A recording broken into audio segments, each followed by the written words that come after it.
Oi, gente, muito boa tarde, muito bem-vindos ao programa Que Esporte aqui na RDC TV, canais 24 e 524 da NET, em todas as plataformas digitais. Como que vai aparecer aqui pra ti no nosso Facebook, nosso YouTube, nosso Twitter, aí RDC TV Digital no nosso Facebook. Isso daí toda uma programação nova que a RDC vem preparando. Agora vai pintar o nosso Twitter, eu acho, se o nosso GC aí, @RDC TV Digital.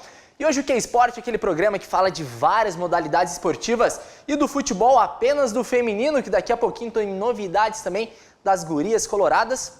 Recebendo no primeiro e segundo bloco, Kathleen Quadros.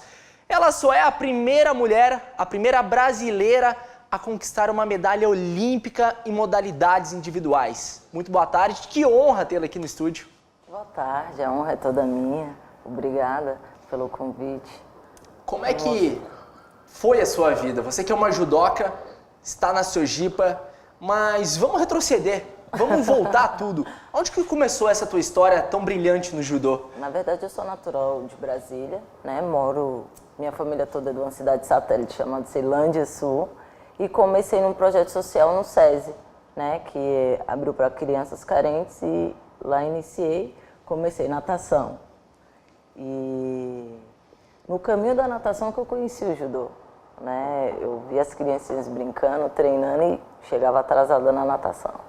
E aí foi quando meu professor puxou a orelha, e falou: mãe, a Kathleen tá chegando atrasada, não pode ir. Minha mãe, impossível, deixou ela todo dia aqui meia hora antes.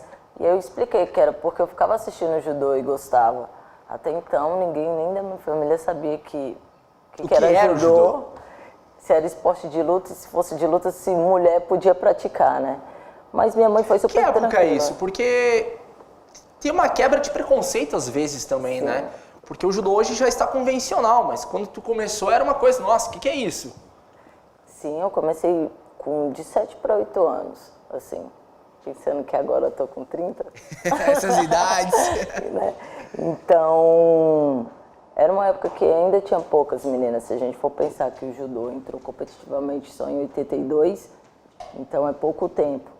Mas foi assim, eu me apaixonei pelo judô, foi realmente amor à primeira vista, eu queria brincar, queria estar lá. E minha mãe achou tudo bem, perguntou: se você quer, e me colocou sem pretensão nenhuma. Então eu comecei a treinar judô por brincadeira e até de moletom, que minha mãe não queria comprar o uniforme, que achou que era fogo de palha. Que tu não ia usar muito.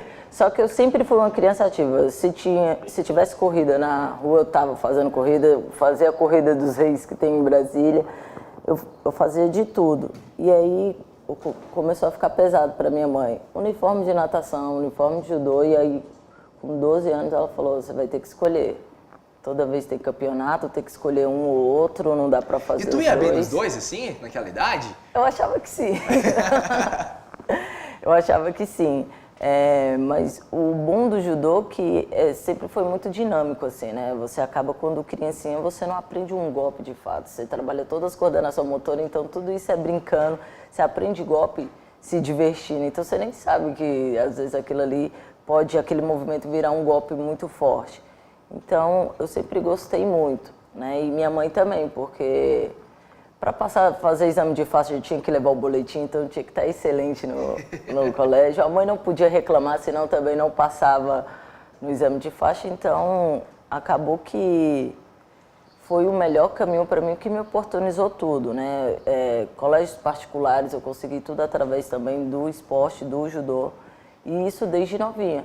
Então, comecei no SESI, com 14 anos meu professor teve que sair, e aí eu mudei para outro Sensei, que foi o Sensei Robert, né? Que é até uma academia chamada Espaço 1. E acabou que eu tinha que decidir. Terminei o 3º ano e tinha que decidir se eu ia realmente continuar no esporte e conciliar com os estudos, só que infelizmente em Brasília não tem essa estrutura, não tem clube, né? Você treina em academia. Você já estava naquela época conseguindo viajar para competições por conta do clube, assim, da federação até o Distrito Federal? Na verdade era uma outra época, né? Eu não tinha esse investimento que hoje os atletas fazem mais de 10 competições ao ano internacionalmente, não.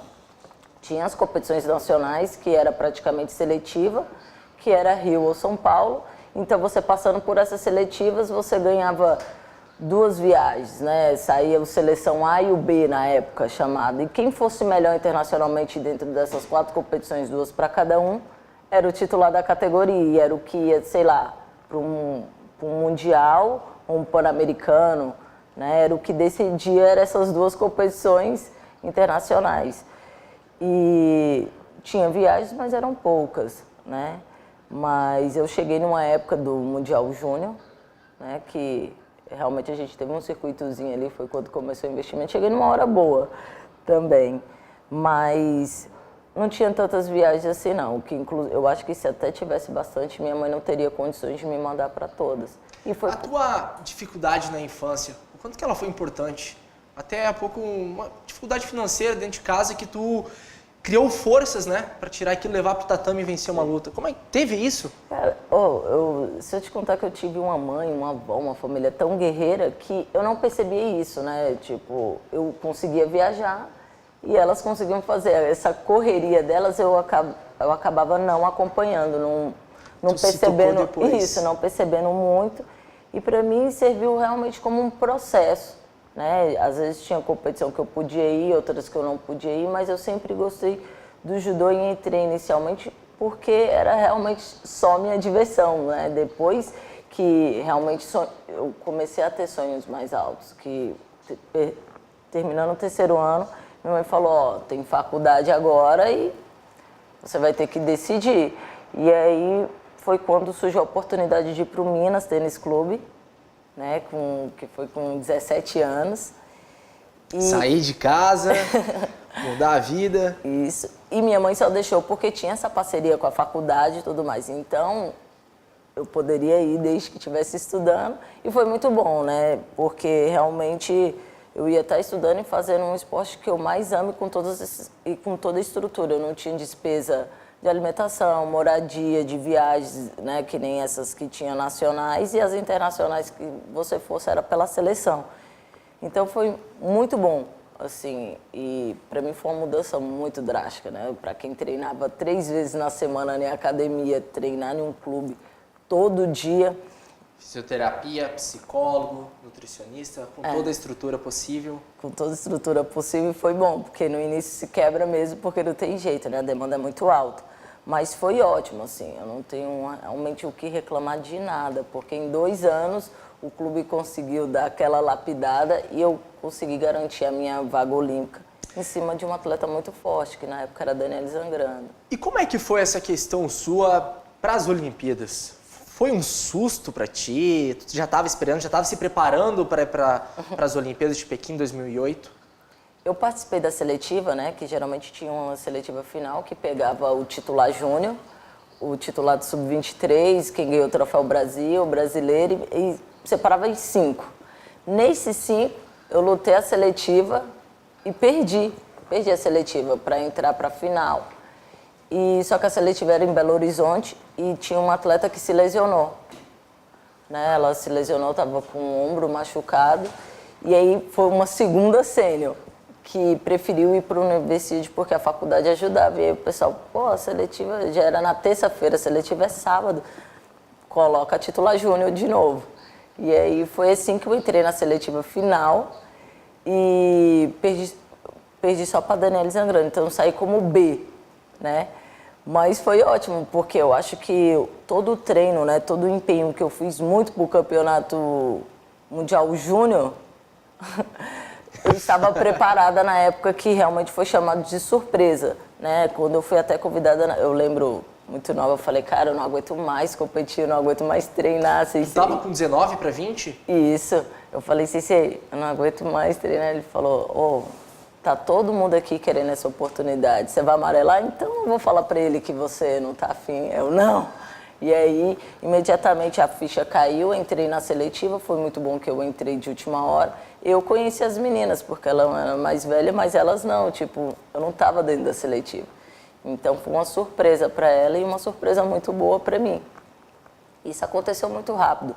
Foi no final de 2007, em janeiro eu já estava indo em fevereiro já estava indo para o Grand Slam de Paris, onde eu garanti a minha vaga. E com essa vaga garantida, você foi para as Olimpíadas como uma surpresa. por ser de uma modalidade distinta ao futebol, o Brasil não te conhecia. Você é forte. O que essa medalha representou? Cara, eu acho que representou muito assim, a evolução do judô feminino, realmente acreditar no potencial feminino, que quase desde então não viajava.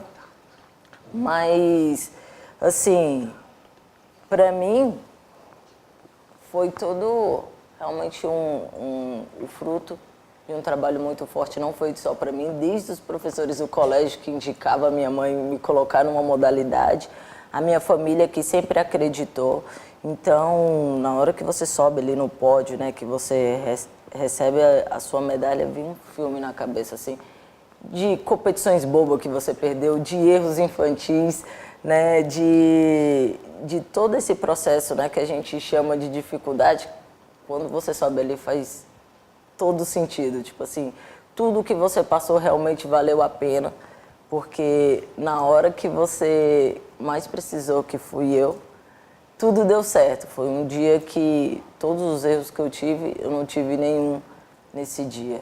E realmente não ter conhecimento das outras adversárias, lutei com um campeã mundial, com um campeã olímpica. E tudo a mesma coisa.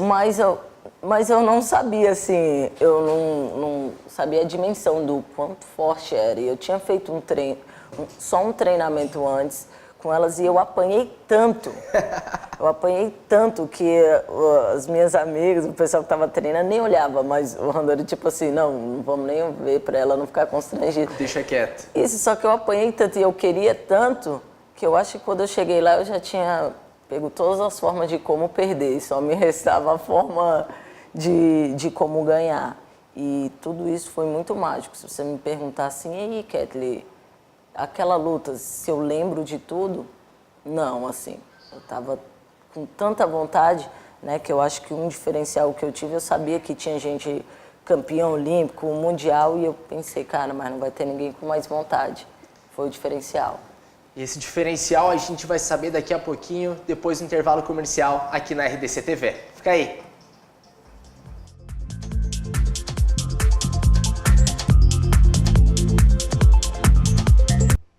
Estamos de volta com o programa Que Esporte aqui na RDC TV, canais 24 e 524 da NET, YouTube, Twitter, Facebook, tudo que você quiser de rede social, a RDC está lá. Mande sua mensagem pela live do Facebook ou pela hashtag RDC Que Esporte no Twitter. A gente está recebendo nesse bloco a Kathleen Quadros. Ela é a primeira mulher medalhista do Brasil em uma modalidade individual. A gente estava conversando já sobre as Olimpíadas, o momento da medalha. Tu falou que não lembrava muito das lutas, né? Mas e do pódio? Nossa. Quantas vezes passou na sua cabeça, tu chorava, quando tu subiu, o que tu lembra assim, né? Uma coisa que ficou bem marcante assim em mim foi minha mãe ali. Minha mãe nem me visitava em Belo Horizonte porque não tinha muitas condições. Cara, mas ela conseguiu ir para a China, né? E assim, sem falar inglês e tudo mais, então um momento muito marcante que eu tenho, né? Todas as vezes que eu ia entrar na luta, ela ficava me chamando, só que eu estava escutando. Só que ela queria que eu olhasse para ela, só que não dá para olhar. Nesse momento você fica muito sério. Então eu consegui escutar tudo dela, falando assim, pô, a Kathleen não me olha. Eu tô torcendo aqui para ela, só que eu estava escutando tudo. Então a presença da minha mãe realmente me fortaleceu muito, mostrando a garra que ela teve de estar ali e vivendo esse sonho comigo. Então teve a Eriquinha, minha amiga, que é a Erika Miranda. A gente começou juntas em Brasília, fomos juntas para Belo Horizonte, viemos para Sergipe também. E aquele momento ela tinha sido a primeira a classificar a categoria, se lesionou um dia antes da gente viajar e compartilhar desse sonho, ver ela chorando por essa oportunidade, cara, fez em mim, me fortaleceu. Eu falei, Eriquinha, pode deixar, eu vou lutar por nós duas. Então, infelizmente para ela foi uma experiência ruim, mas para mim, de uma situação ruim, me serviu muito de inspiração. Então, eu queria muito, né, até na época eu fiquei sem com o que aquecer, porque a gente já tinha combinado de aquecer juntas, só que a Mayra Guiar, bem novinha, na época, 70 quilos, falou, não, Kequinha, A Mayra era a primeira Olimpíada dela também, né? Era a Olimpíada de todos nós, assim. A Mayrão foi uma parceira minha dentro da Vila que a gente não saía da sala de jogos. Todo dia a Rose tinha que ir lá, a técnica falava, meia-noite, tem que dormir. Aí a gente ia dormir. Então, foi muito bom viver essa experiência, né? Eu acho que de não ter tido essa pressão, a Vila parecia um parque de diversão para mim, eu me diverti Comida muito. de graça, tudo mais. Tem uma história muito bacana. O nosso próximo convidado vem o Anderson e o Pedro do atletismo. O Pedro dizia que os lanches da Vila Olímpica no Rio 2016 eram uma maravilha. Vou até olhar para ele que já... Ele vai contar mais um pouquinho também como foi conhecer, passar, né, ver o Usain Bolt nas pistas. Kathleen, como é que foi para ti depois da medalha? Porque tu foi para os holofortes, toda a imprensa nacional, mundial em cima de ti, sentiu um pouco? Como é que foi essa questão? Sim, eu senti bastante, né? Às vezes eu estava andando ou conversando com alguém, né? E aí o clube falava, cadê a camiseta? Só que eu nunca tinha sido cobrado pela camiseta, pelo uniforme. E às vezes a pessoa falava, e aí, como é que era seu nome? Eu tinha que falar meu nome, o clube e tudo mais. Então eu sofri um pouquinho assim, né? Pelo menos não era em chinês, né? Mandarim. Não era em chinês. Então o extra tatame no início me incomodou um pouquinho assim, porque eu só treinava. Agora eu tinha que dividir tantos treinamentos como compromissos do clube, né? Os patrocinadores que estavam surgindo. Mas que fazem parte, né?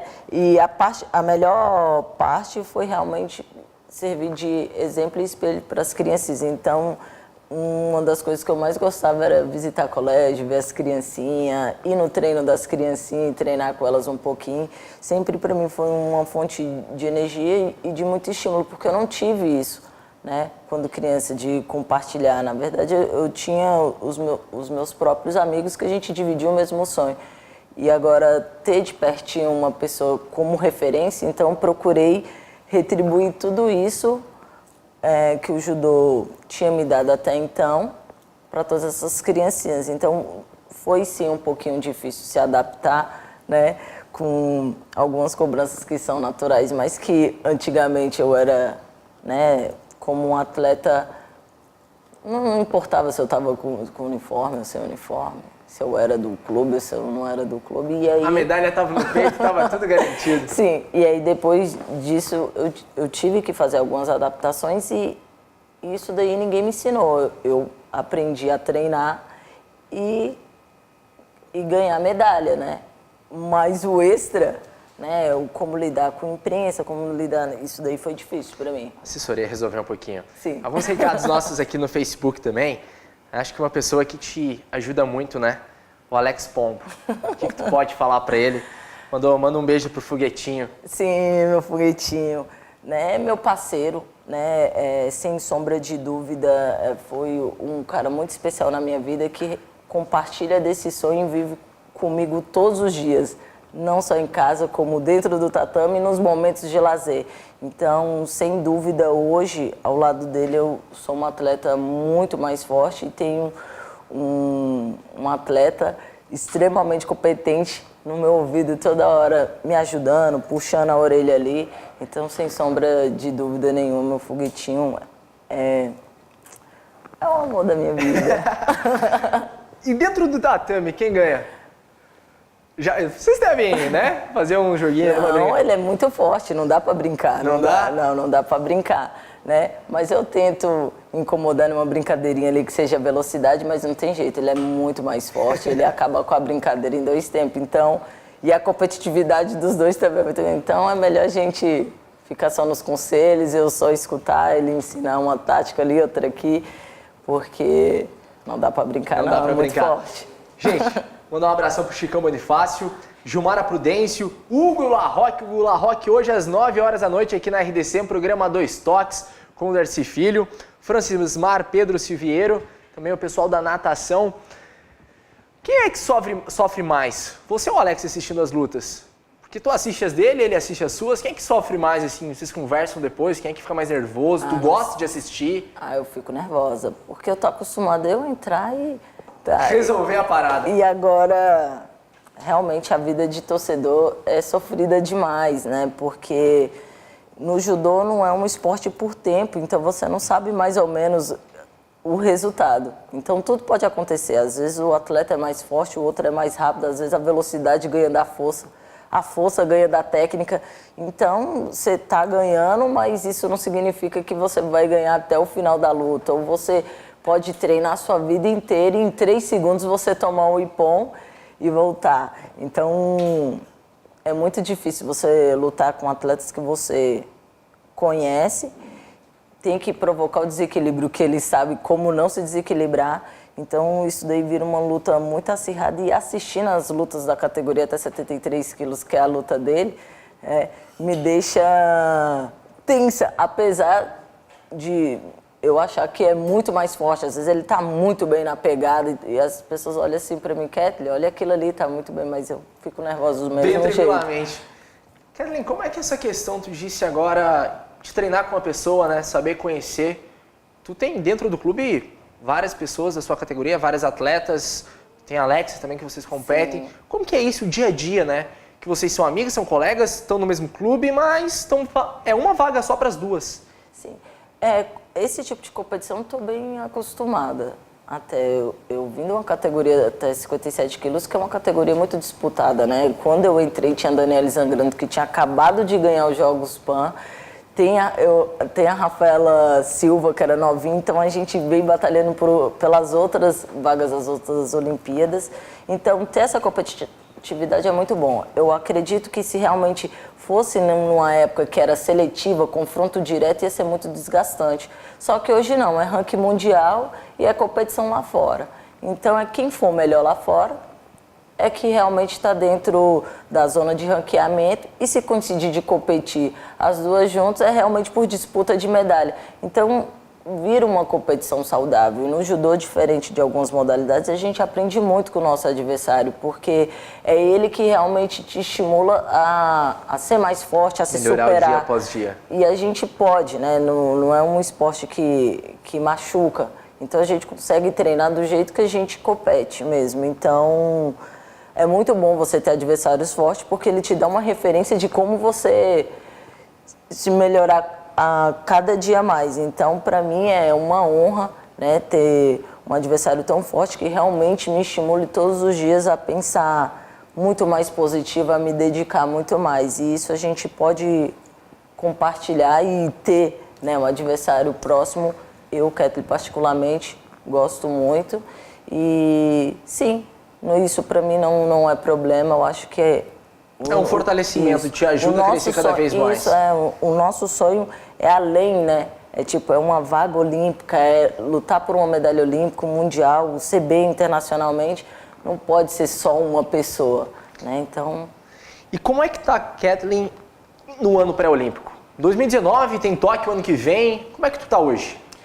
Eu tô me sentindo cada dia melhor, né? A minha intenção de vir para a Sojipa foi realmente por saltos mais altos, né? E realmente eu quero muito ir para mais uma Olimpíada, de preferência agora, né, de Tóquio 2020, mas eu me sinto forte, me sinto cada dia melhor.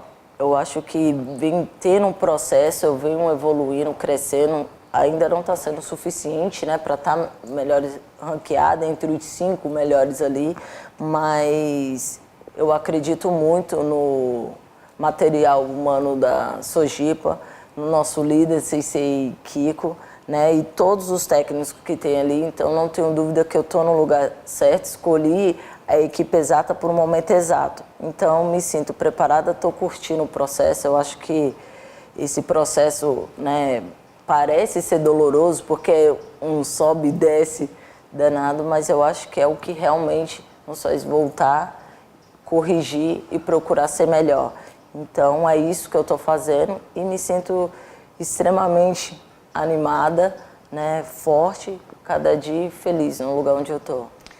Torço muito por ti, conte muito com o projeto K-Sport, com a RDC. Queria agradecer imensamente a sua presença hoje. Imagina, eu que agradeço e espero estarmos juntinhos sempre, em todas as batalhas. Te espero em Tóquio, então.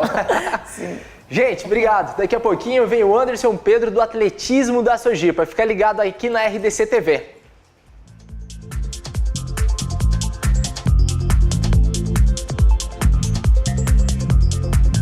Estamos de volta com o programa Que Esporte aqui na RDC TV, canais 24 e 524 da NET, Facebook, Twitter, YouTube, também estamos no Instagram. Gente, manda sua mensagem pela live do Facebook ou pela hashtag RDC Que Esporte lá no Twitter. Agora, terceiro e quarto bloco, recebendo o Anderson e o Pedro do atletismo da Sojipa. E amigos fora da pista e competidores dentro da pista, muito bem-vindos, guris. Como é que tá essa relação de vocês que são da mesma prova? Como é que tá o ano de 2019? Bom, é um ano que tem bastante competição.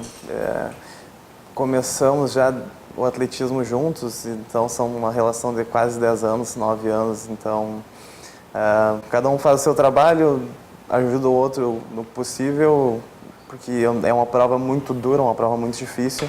Então, quanto mais ajuda, um ajuda a puxar um tiro, enfim, cada um tem uma valência que prevalece, então a gente acaba se ajudando e acaba sendo um bom treino e o companheirismo e toda a rivalidade fica só na hora da brincadeira mesmo, na hora da prova a gente... Aqui no programa. O Pedro que me veio agora, né, uma menção, no dia 9 de julho, quando apresentei meu primeiro programa, primeiro Que Esporte, aqui na RDC, fez junto com o Felipe Kitadai, ajudou meu primeiro programa aqui. Eu era estreante, eu era calouro nas telas e agora 8 meses quase depois, novamente. Obrigado. Como é que tá o 2019? De nada. Começamos 2019 bem, né? Que é um ano bem produtivo. Esses anos que antecedem os Jogos Olímpicos são anos muito fortes, que tem muita competição importante. E a gente começou esse ano, eu comecei esse ano bem, eu acredito, né, toda a minha equipe, todo mundo que treina com a gente começou esse ano bem, sem lesão, pronto para dar o melhor na pista. E é o que vem acontecendo, todo dia a gente vem evoluindo, faz uns treinos, nossa, fazia tempo que eu não fazia um treino assim, tá bom, nossa, a gente superou cada dia mais, então cada dia que passa é um treino mais valoroso, um negócio muito mais legal de se fazer. Anderson, como é que particularmente está você, né? Que por um triz não foi para as últimas Olimpíadas e agora um ano todo para se preparar. O ano todo não, que tu vem se preparando a vida inteira para Tóquio 2020, mas 2019 ano pré-olímpico. Como é que está o Anderson esse ano? Sim, bom, 2016 quando se encerra, já toda a preparação já começou para a Olimpíada agora de 2020.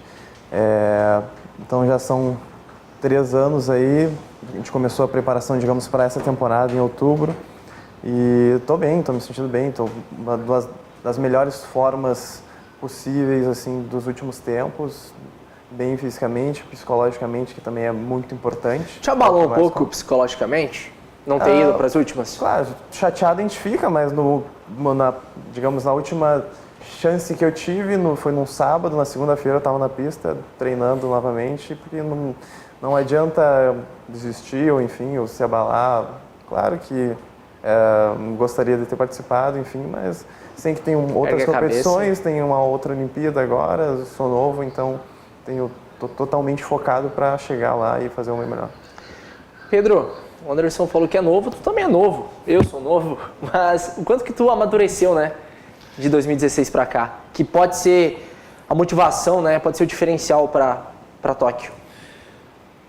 É questão mais psicologicamente, porque 2016 foi um ano bom para mim. O ruim é que eu não peguei muitas competições individuais, competi poucas vezes individuais, então não deu para melhorar minha marca pessoal.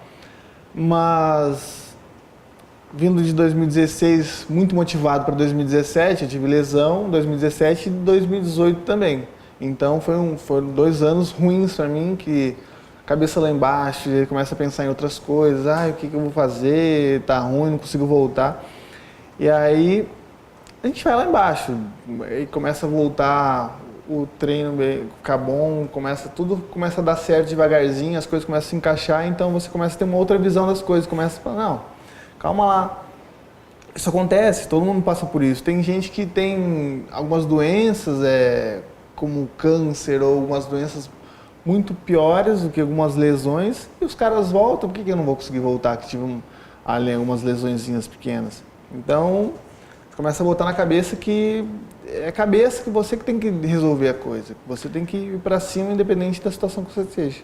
A modalidade individual, ela parte muito desse lado psicológico, interfere muito no judô, na natação, no atletismo, ainda mais a prova do 400 metros, que é uma prova, vamos dizer, longa, assim, né? Para quem é um atleta, tem muita coisa para pensar. O 400 com barreiro tem que pensar quantas passadas tu vai dar. O 100 metros é vamos ali, dá o tiro, tu já chegou.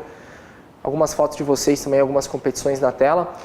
Quanto que está sendo importante esse lado psicológico para ti, Anderson? O trabalho, né, que a Sojipa oferece também, toda uma equipe multidisciplinar, com nutricionista. Na verdade, uma coisa vai puxando a outra, né?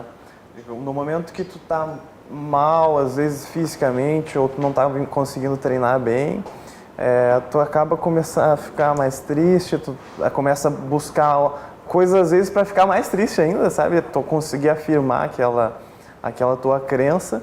E nesse momento é a importância, né, desses staffs, né, de tu estar bem com o teu psicólogo, tu conversar e também estar bem com a questão alimentar, que isso vai te ajudar a estar sadio, né, estar bem fisicamente.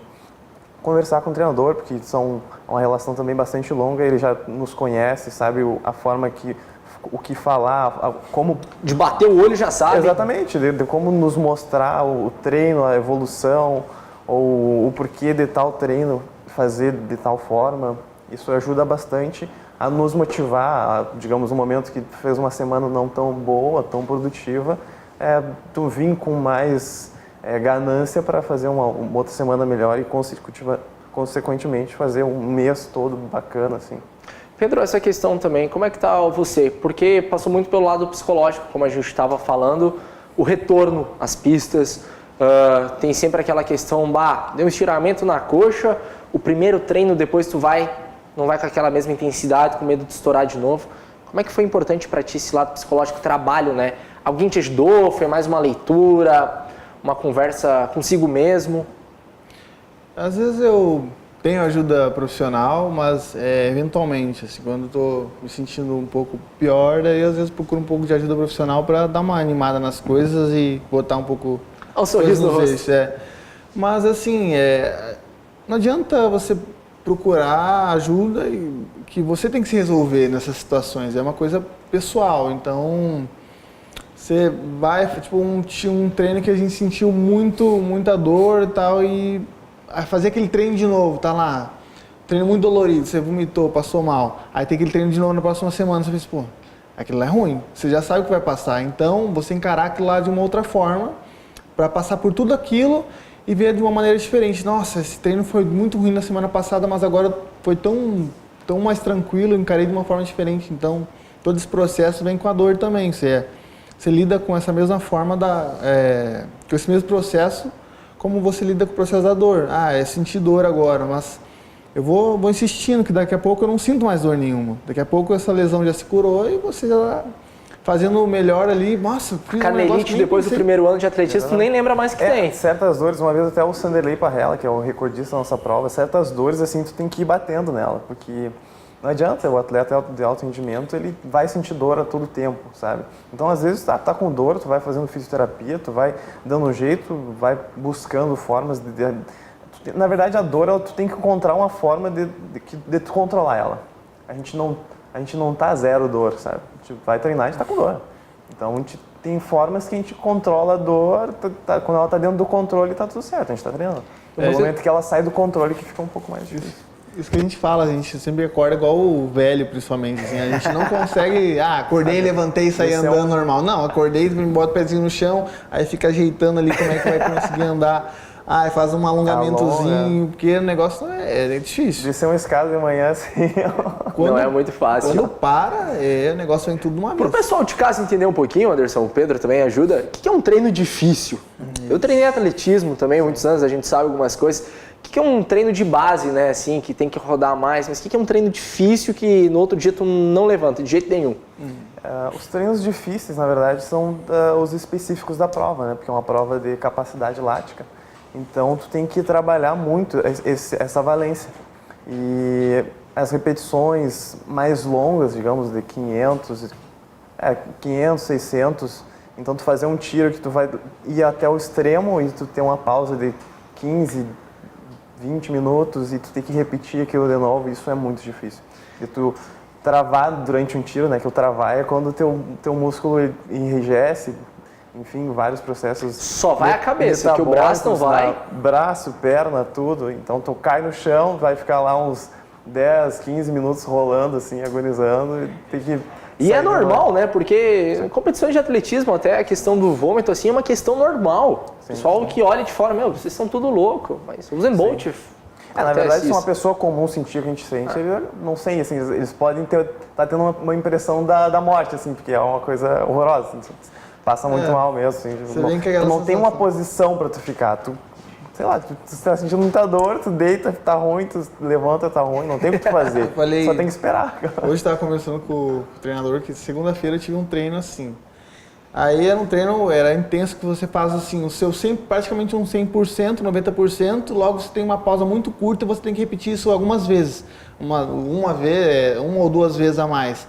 Então eu falei, o primeiro estava bem, o segundo estava mais ou menos, o terceiro assim foi suficiente para não conseguir mais levantar, e meu braço já estava doendo, já precisei vomitar e não conseguia levantar, você fica ali deitado meia horinha no chão e pronto, é isso que você faz. Tomar uma água e vai. Não, você morre. 20 tiros de 150 metros para um tempo lá fixo, intervalo, meu amigo, passou da metade ali, tu já quer só cruza os braços e vai. O que é o diferencial para um atleta, agora em ano pré-olímpico, né, para tirar aqueles décimos de segundo? Porque no atletismo são tudo décimos. Para tu correr, nem lembro o tempo de vocês, 45, 46, 46.2 para 46.1, gente, é uma distância de 6 meses. O que faz a diferença nesse momento dentro da pista? Bom, a diferença é tu conseguir construir esse período de base, fazer uma preparação geral muito boa, fazer um trabalho de força muito bom e nesse momento tu ir construindo tanto as tuas capacidades físicas quanto mentais. O atleta ele não vai ser feito somente de capacidades físicas. No momento que ele vai treinando, ele vai ganhando confiança dentro do treino para, digamos, quando começar as competições, ele ir sentindo como que tá, o que precisa ser trabalhado em questão da parte técnica. Mas ele tem que estar muito bem, digamos, para conseguir tirar décimos, né, que são muito importantes, os décimos, né, que décimos, eu perdi, fiquei em segundo colocado numa competição por um centésimo, sabe, no Mundial Universitário. Então, esse um centésimo podia ter sido na saída de bloco, ou por ter feito uma até parte mais forte. Até mesmo na sapatilha. Mas ou ter feito uma parte muito forte no início, enfim, N coisas, né. Mas é isso, tem que estar muito bem fisicamente, psicologicamente, acreditar no trabalho do treinador, tem que estar tudo redondinho assim para tu conseguir fazer a coisa acontecer e dar certo. Gente, o programa Que Esporte volta daqui a pouquinho aqui na RDC TV com o Pedro e o Anderson do atletismo da Sojipa. Fica ligado!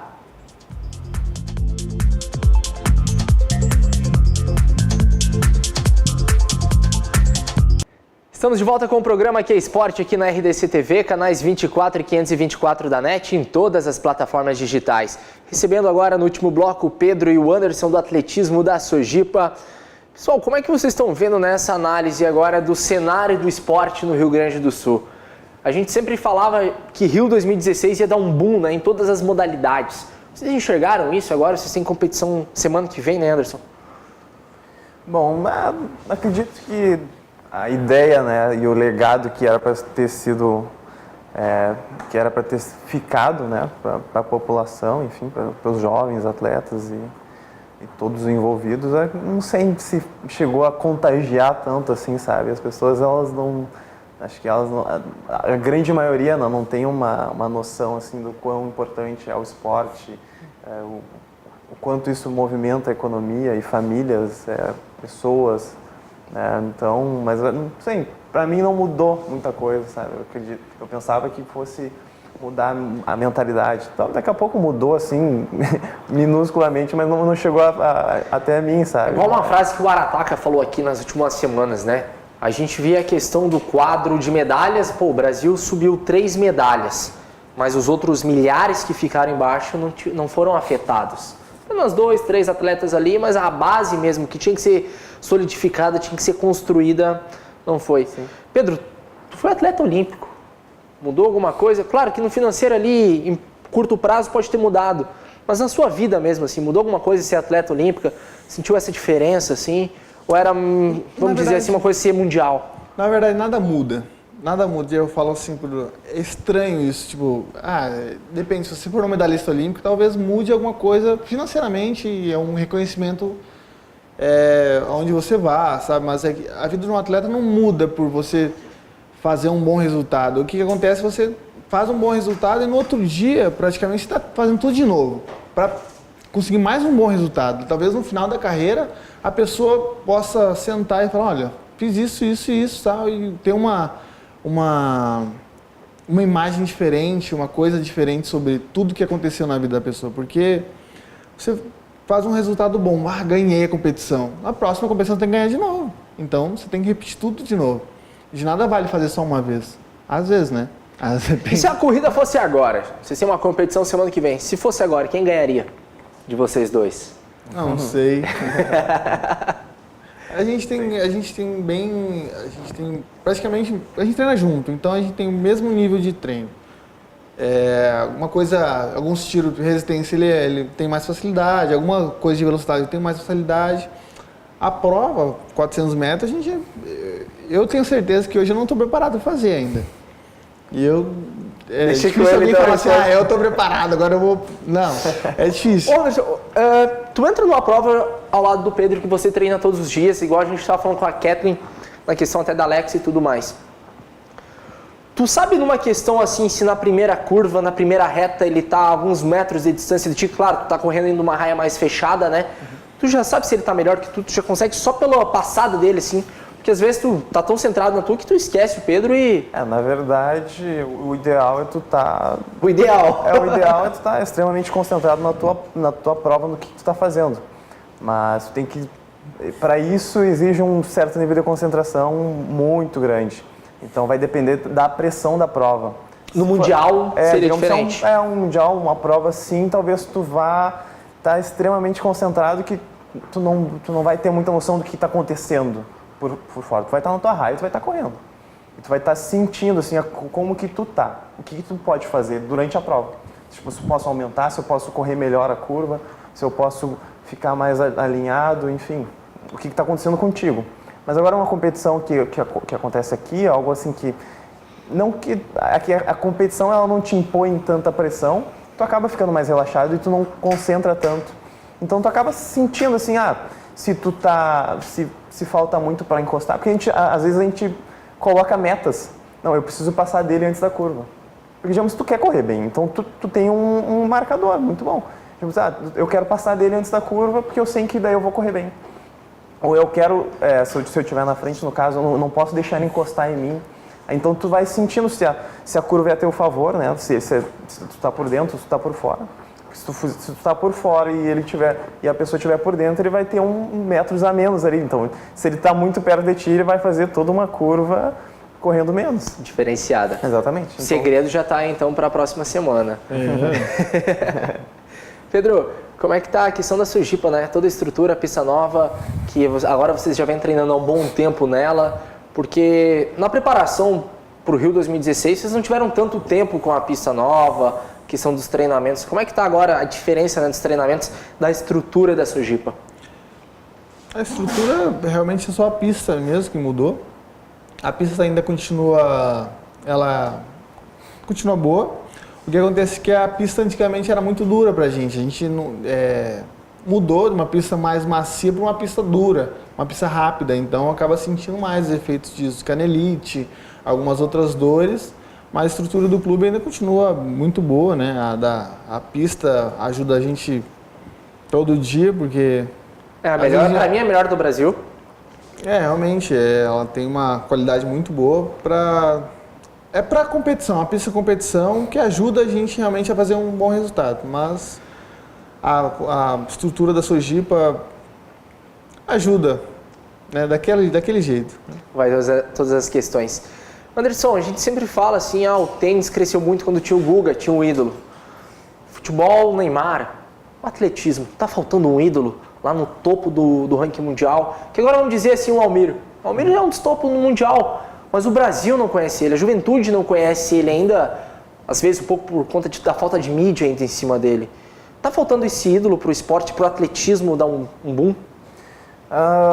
Acredito que um dos ídolos que eu sempre coloco ele como exemplo, que para mim deveria ter estátuas deles paradas nas cidades, que é o Thiago Braz, que ele fez uma marca olímpico, histórica, né? Bateu um recorde olímpico na própria, tipo, no Brasil, né? na casa dele, desbancando um dos melhores do mundo, enfim, batendo recorde olímpico, sabe? Isso é algo que, quando eu vi a prova, assim, eu arrepiava, sabe? Eu pulei. Eu lembro que eu pulei lá do sofá de casa, Mas é que isso não mexe com pessoas que não estão envolvidas e não entendem todo o processo. Então, eu acredito que já tenha, né? A gente tem pessoas e grandes atletas no Brasil. Claro, o Almir também vem fazendo grandes marcas aí, né? Foi segundo no Mundial Indoor. Já abriu a temporada muito bem. Garantindo em algumas competições. Exatamente, garantindo nas competições e também fazendo a melhor marca. Acho que não é assim tu começar a temporada e tu fazer a tua melhor marca. É um susto dá para também. ver que quando o atleta está crescendo, é assim que começa. Digamos, que logo já nas primeiras competições tu faz a melhor marca. Acho que 2012 sim, foi um ano, 2013 foi um ano que eu melhorei bastante. Foi um ano também que eu abri já a temporada fazendo a minha melhor marca. Então, a probabilidade dele crescer aí e se tornar um ídolo maior ainda dentro do estado, para nós lá, uma referência, é muito grande. É muita probabilidade muito grande. Pedro, Anderson, muito obrigado. Sucesso para vocês temporada de 2019, precisando da gente. Valeu. Gente, futebol feminino do Internacional começa a temporada esse final de semana na Copa Encantado de Futebol Feminino. No sábado, jogo contra o Kinderman, no domingo contra o Guarani e na segunda-feira as finais. O K-Sport vai estar lá e semana que vem contar todas as novidades do futebol feminino. Tchau, tchau!